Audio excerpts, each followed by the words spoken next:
안녕하십니까.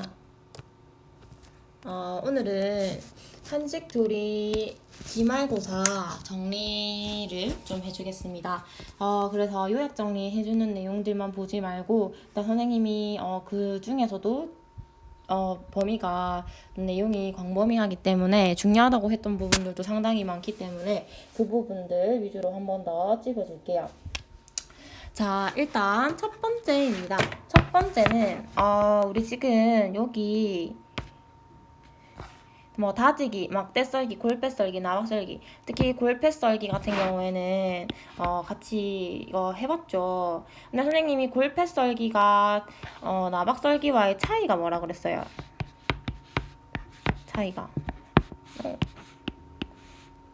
차이가 골패썰기는 직사각형 형태고, 그 다음에 나박썰기는 정사각형 형태죠. 그래서 이 두 가지 차이 기억을 해주고요. 자, 그 다음에 둥글력 깎기 중요합니다. 둥글력 깎기는 오랫동안 끓이거나 두려도 재료의 모양이 뭉그러지지 않아서 조리 후에 음식이 보기 좋게 그래서 우리가 만약에 이렇게 감자가 있으면 이렇게 모서리를 둥글게 깎는다. 둥글게 깎이고요. 그리고 이 키워드, 선생님이 지금 줄 거든 이 교과서에 있는 키워드가 들어가야지 정답으로 인정을 해줍니다. 그냥 둥글게 깎는 거 이렇게 하면 선생님이 정답으로 인정해 주지 않아요. 자, 그래서 이거는 찜이라든지 탕이라든지 등에 오래 익히는 음식에 활용합니다. 그래서 둥글레 깎기 기억해주고요. 그 다음에 저으며 썰기, 이것도 우리 했죠. 포 뜨는 거였잖아, 표고버섯 할 때. 그래서 표고나 고기 또는 생선포를 뜰 때 이용하는 것이고요. 이거는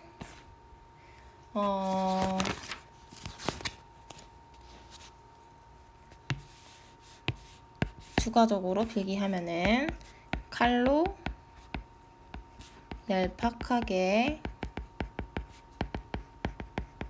베어 추가적으로 필기하세요. 안 돼 있으면 여러 조각을 내는 것이 바로 이 저며 썰기입니다. 그래서 이 저며 썰기의 장점을 보면은 저며서 포를 떠기 때문에 단면이 넓어지겠죠. 그래서 단면이, 이거는 저며 썰기의 장점이에요. 저며 썰기 장점.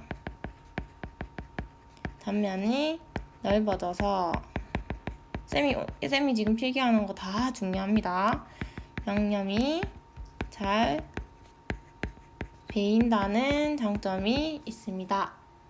그 다음에 선생님이 좀 빠른 거 같으면 멈춰놓고 필기하면 돼요. 근데 선생님 이거 다 옛날 온라인 시간 때 다 얘기해준 내용들이에요. 필기가 원래는 다 되어 있어야 되는 게 맞아. 자, 그 다음에 솔방울 썰기입니다. 자, 솔방울 썰기는 얘들아, 오징어가 이렇게 있으면 사선으로 칼집을 넣고 다시 엇갈려서 비스듬히 칼집을 내는 형태. 그래서 이거를 이제 끓는 물에 넣어서 살짝 데치면은 오그라들면서 이제 모양을 냅니다. 그래서 이 솔방울 썰기는 갑오징어나 오징어를 볶거나 그리고 데쳐서 회로 낼 때 큼직하게 모양을 내어 써는 방법이고요. 이 솔방울 썰기 하는 방법을 기억하고 있으면 됩니다. 그리고 어떤 때 써는 건지도 기억을 하세요. 자, 그 다음에 열심히 안내를 해줄게요. 자, 이거 우리 했습니다. 기억나죠? 자, 오미가 선생님이 뭐라 그랬어요? 5가지 맛이라고 그랬죠. 그래서 이 5가지 맛을 균형 있게 먹으면은 건강에 좋고, 근데 선생님이 몸에 있는 그 신체 기관에 어디에 작용하는지 선생님이 하나하나 다 알려줬었죠. 필기가 다 되어 있을 겁니다. 그래서 다시 한번 보면은, 일단 여기서 기억해야 되는 거는 오미, 이 5가지 맛이 무엇일까? 보면 짠맛, 단맛, 신맛, 매운맛 및 쓴맛까지 이렇게 5가지입니다. 짠맛, 단맛, 신맛, 매운맛, 쓴맛. 그래서 이 오미는 어디에 작용을 하는가? 짠맛은 얘들아 어디야? 같이 얘기해봅시다. 바로 신장. 그 다음에 단맛은 위. 그 다음에 신맛은 간. 매운맛은 폐. 그 다음에 쓴맛은 심장입니다. 그래서 여기서 각각 어디에 작용하는지 서술할 수 있어야 되겠습니다. 그 다음에 다음은 조미료 부분 한번 볼게요. 조미료 부분에서 보면은 이제 간장 부분을 여러분들이 좀 기억을 하고 있고, 소금 부분, 그 다음에 된장 부분, 간장이랑 된장이랑 고추장, 그 다음에 뭐 식초 이렇게 있는데, 여기 조미료 부분 상당히 중요하니까 이 부분 다 봐야 됩니다. 자, 보면은 간장 먼저 얘기를 해보면은, 간장은 이제 콩으로 만들었는데 소금물에 담가서 숙성시키고, 물 같은 경우에는 그게 간장이 되는 거고, 그 다음에 거기 안에 있는 건더기가 이제 된장이 되는 거죠. 그래서 이거를 우리가 간장을 언제로 나눠서 사용을 하는지를 기억을 하고 있어야 됩니다. 자, 그러면은 첫 번째는 국이랑 전골에는 뭘 사용한대요? 국간장을 사용을 하고요. 그 다음에 찌개나 나물을 무칠 때는 중간장, 그 다음에 조림이나 포, 육류 등의 양념에는 진간장을 사용을 합니다. 그래서 이거 어디에 사용하는지 기억을 하고 있고, 그 다음에 된장은 소금물에 담가서 숙성시킨 후 간장을 떠내고 남은 것으로 단백질에 좋은 공급원이 되고, 된장은 주로 찌개나 포장국의 맛을 내는 데 쓰이고, 쌈채소에 곁들이는 쌈장 등에도 이용이 된다. 기억하고, 자, 그 다음에 식초. 자, 식초효는 기억을 또 해야 됩니다. 선생님이 이거 식초 얘기하면서 그거 얘기했지 않았어요? 장기 항해 중에 비타민 보충을 하기 위해서 야채를 식초에 절였어. 왜냐면 소금은 비타민 파괴를 하는데 식초는 방부작용을 하고, 식초의 그 주성분인 초산이라는 게 비타민을 파괴하는 나쁜 균들을 죽이기 때문에 비타민이 보존이 되기 때문이었어요. 자, 그래서 식초 하면은 청량감을 주기도 하고, 자, 식초는 조미료로 음식에 청량감을 주고, 그 다음에 식욕을 증가시켜서 소화와 흡수를 돕는다. 그래서 이게 한 문장이 되어야 되겠고요. 그 다음에 살균이나 방부의 효과도 있다까지 이렇게 2문장으로 해서 서술할 수 있어야 되겠습니다. 이 정도면 선생님이 거의 다 이렇게 알려주는 수준 아닙니까? 맞죠? 자, 그래서 이렇게 다 따로따로 쓰게 되면은 선생님이 뭐 정답으로 인정해 주지 않고, 교과서에 있는 내용을 무조건 써야 정답으로 인정해 줍니다. 지금 집에 강아지가 자꾸 띵띵거리고 자기 집을 가지고 뜯고 놀고 있어가지고 조금 중간중간에 소음이 있을 수가 있어요.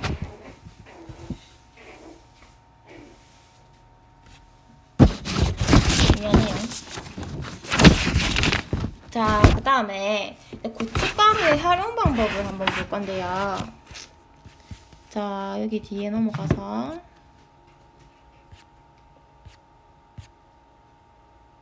열심히 한 흔적들이 보이네요. 고추.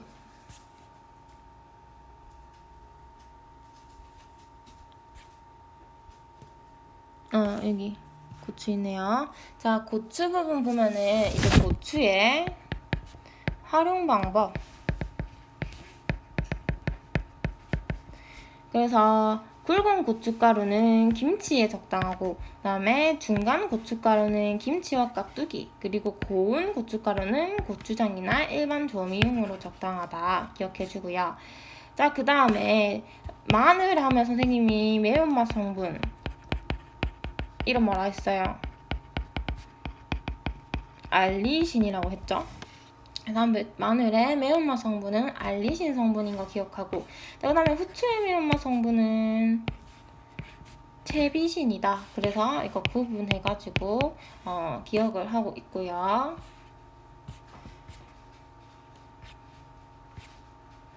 그 다음에 미나리 초대 선생님이 이때도 중요하다고 했네요. 온라인 수업 때도. 미나리 초대는 미나리의 줄기 부분만 꼬지에 가지런하게 꿰어서 밀가루를 묻혀 달걀 푼 것을 씌우고 번철에 기름을 두르고 양면을 지지는 게 미나리 초대입니다. 그러니까 미나리가 있으면 이렇게 꼬지를 끼워가지고 밀가루 묻혀서 달걀물을 묻혀서 굽는 거야. 그러면 얘네가 꼬지가 끼어있기 때문에 미나리가 이리저리 중구난방으로 흩어지지가 않겠죠. 그래서 이렇게 깔끔하게 굽고 난 다음에 이렇게 뭐 마른 목골을 만들기도 하고, 그냥 골패 모양으로 썰어서 위에 위에 뭐 탕이라든지 신선로, 전골 등에 이렇게 올려가지고 넣어서 먹는 거예요. 그래서 미나리 초대는 이 밀가루를 묻히는 이유는 밀가루가 미나리와 달걀을 잘 묻게 하는 접착제 역할을 하기 때문입니다. 자, 그래서 이 미나리 초대도 여러분들이 반드시 기억을 하고 있어야 돼요. 선생님이 미나리 초대에 대해서 어떻게 물어볼 수 있냐면, 미나리 초대 뭐 만드는 방법을 물어볼 수도 있고, 아니면 어디에 사용하는지도 물어볼 수가 있고, 그래서 어떤 모양으로 보통 제공하는지까지도 같이 물어볼 수도 있고, 다양한 방법으로 물어볼 수 있습니다. 그래서 이 부분 기억하고요. 그 다음에 고기 완자는 다른 이름으로 이제 봉오리라고 합니다. 그래서 신선로, 면, 전골 등에 쓰고요. 그 다음에 고기 완자는 쇠고기를 곱게 다져가지고 안에 양파나 달걀 등을 사용해서 반죽을 하고, 그 다음에 둥글게 빚어가지고 밀가루와 달걀 푼 거를 묻혀가지고 기름을 두르고 굴려가면서 고르게 지지는 게 바로 이 고기 완자입니다. 그래서 완자탕에 사용을 주로 합니다. 자, 그 다음에 버섯류도 선생님이 상당히 중요하다고 했는데, 버섯류에서 보면은 이제 가장 대표적으로 사용하는 게 표고버섯, 목이버섯, 서기버섯, 느타리버섯 이렇게 불려가지고 고명으로 씁니다. 그 중에서도 이제 표고버섯은 우리가 전처리하는 방법을 알잖아요. 근데 이제 서기버섯 손질하는 방법에 대해서 좀 보면은, 선생님이 서기버섯은 바위 밑에서 사는 까만 색깔 씻으면은 까만 물 나오는 버섯이라고 했지.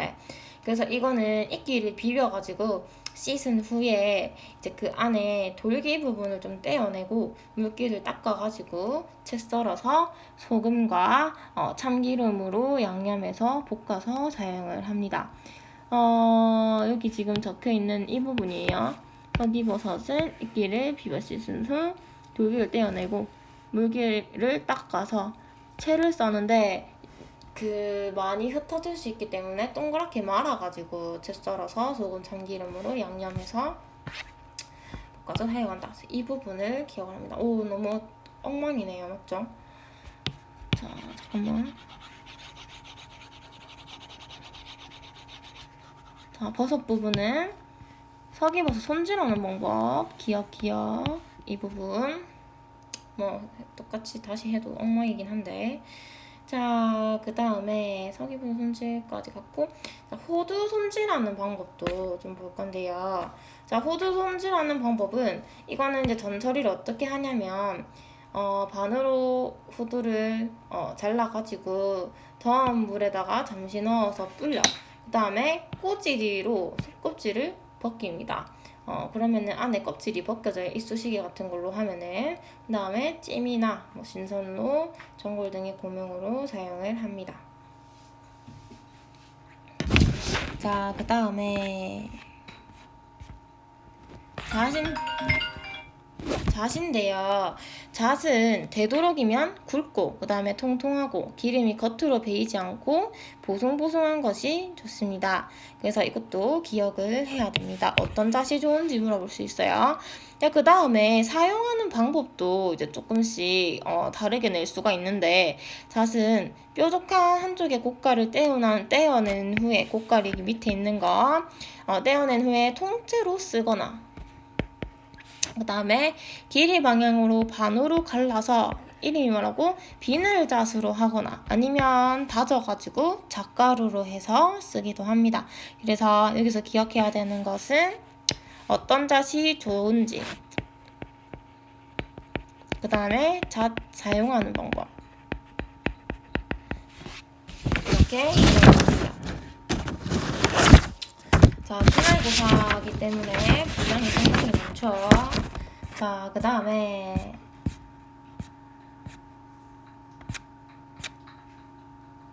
이제 육수 부분을 한번 볼 겁니다. 자, 육수 부분을 보면요, 일단은 잠시만요. 선생님이 PDF 파일, 아이패드에 있는 PDF 파일도 보고 선생님 좀 교과서도 같이 보기 때문에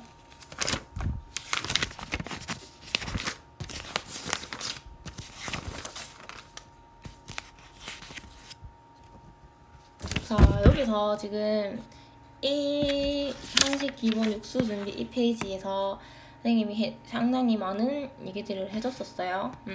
그래서 여기 해감하는 방법을 여기 조개 육수랑 이거 얘기하면서 필기를 해줬죠.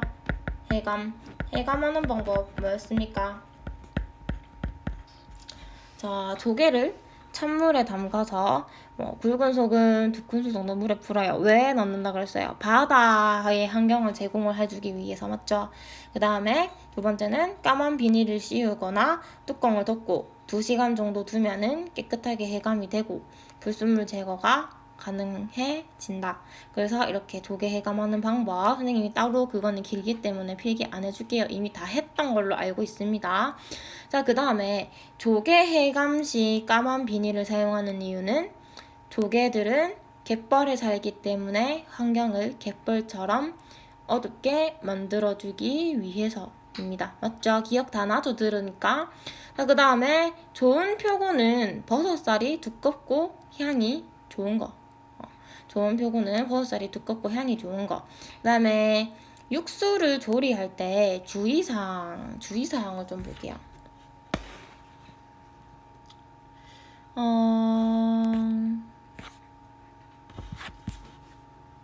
여기 있다.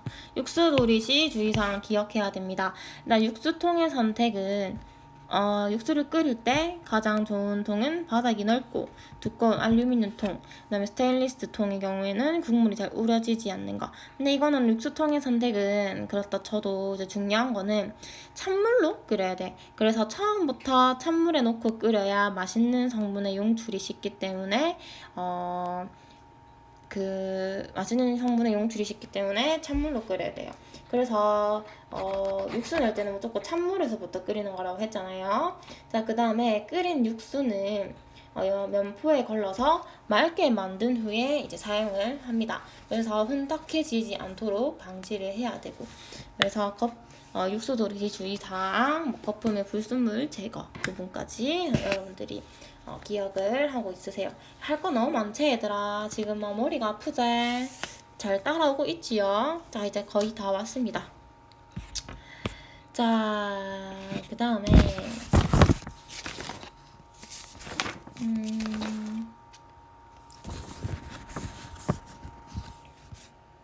자, 이제 넘겨서 한식 기본 식재료 준비 부분, 여기도 선생님이 필기를 상당히 많이 시켰던 걸로 기억하고 수업 내용도 많이 했던 걸로 기억을 합니다. 여기서 선생님이 그때 말했듯 쌀이 인도형이 있고 일본형이 있어요. 필기 안 됐으면 이거 필기하세요. 인도형은 쌀알이 길고 밥의 끈기가 약해요. 그래서 왜 밥알 약간 카레집 이런 데나 뭐 가보면은 밥알이 이리저리 풀풀 날리는 밥을 본 적이 있을 거예요. 근데 우리 일본형, 이건 우리가 이제 먹는 건데 쌀알이 둥글고 밥에 끈기가 강합니다. 그래서 날리지 않은 형태로 이렇게 먹을 수가 있는 겁니다. 자, 그 다음에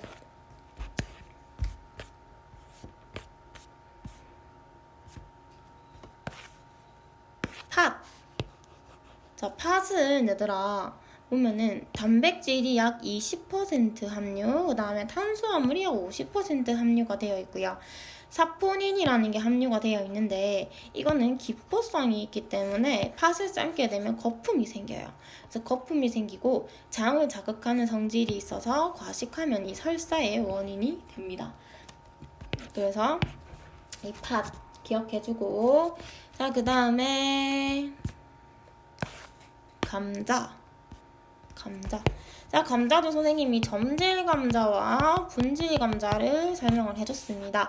자, 그래서 감자는 일단 발화 중에 있는 발화된 싹에 존재하는 거는 이름이 솔라닌이고요. 그 다음에 부패된 감자에서는 셉신이라는 독이 있습니다. 자, 그래서 유해 성분인데 이 점질 감자와 분질 감자 부분도 한번 보고요. 점질 감자 같은 경우에는 얘들아 보자, 필기 걸기. 점질 감자는 감자 내에 전분 성분이 낮은 감자라고 해서 물기가 많은데, 분질 감자는 이름이 분질, 부슬부슬해서 쉽게 부서지고 전분이 많이 들어있어서 또 수분이 낮아서 건조한 것까지. 점질 감자, 분질 감자. 자, 그 다음에 오이 손질하는 방법. 네, 오이 전 처리할 때 어떻게 하라 그랬어요? 오이 전 처리할 때 굵은 소금에다가 이렇게 씻어야 된다 그랬을 때 오이 전 처리하는 거 뒤에 있나?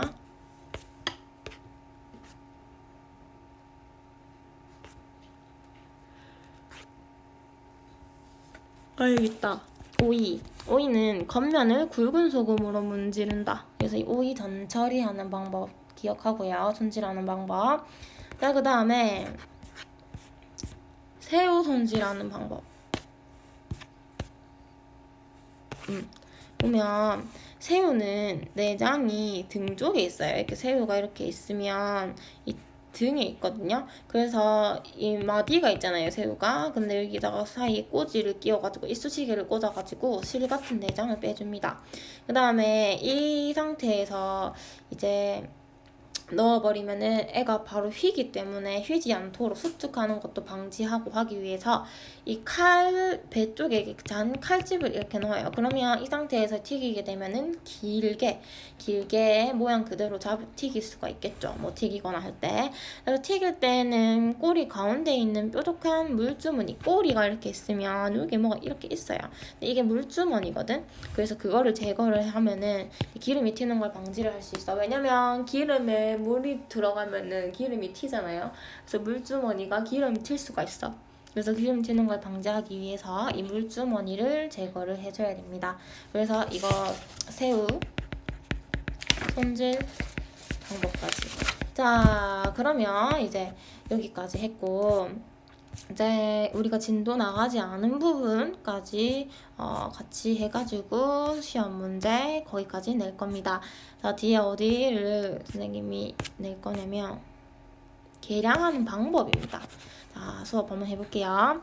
자, 정확한 계량기구가 있다 하더라도 사용하는 방법에 따라 문제가 생길 수 있고, 계량기구를 부정확하게 사용하면 좋은 품질의 음식을 만들 수가 없다. 그래서 재료의 계량이 정확해야만 좋은 품질의 음식을 일관성 있게 만들 수가 있다. 자, 첫 번째는 가루 상태의 식품은 어떻게 계량을 하느냐 보면은 가루 상태의 식품은 입자가 작고 다져지는 성질이 있기 때문에 덩어리가 없는 상태에서 누르지 말고 수북하게 담아서 평평한 곳으로 고르게 밀어서 표면이 평면이 되도록 깎아서 계량을 해야 됩니다. 그래서 이렇게 만약에 계량컵이면 안에 넣어가지고 덩어리가 없는 상태에서 꾹꾹 누르지 말고 수북하게 담은 뒤에 이렇게 착 쳐내란 얘기예요. 평평한 것을 고르게 밀어서 표면이 평면이 되도록. 네, 그 다음에 두 번째, 액체 식품.